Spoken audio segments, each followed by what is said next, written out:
Hi everyone, this is Chūn's Mandarin Chinese, and this is the third and final tone test lesson or practice lesson.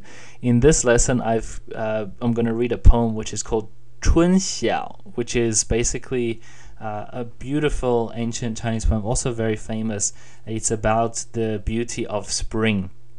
And you don't need to understand the content, of course. The point of this is that I'll be reading certain words, and it's good if you want to practice, then you can write down the actual tone numbers in order, and then I will reveal the answer. Okay, so here we go.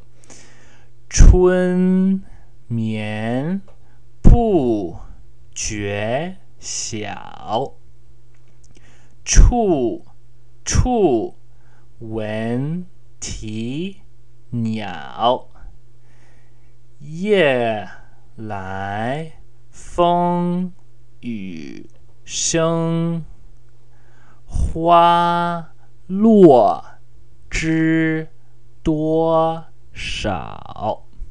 Okay, hopefully that was just at the right pace for you. Here are the results. 春眠不觉晓。1, 2, 4, 2, 3. 处处闻啼鸟。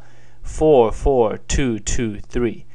夜来风雨声。4, 2, 1, 3, 1.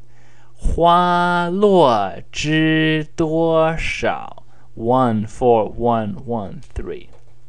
Hope that was helpful for you.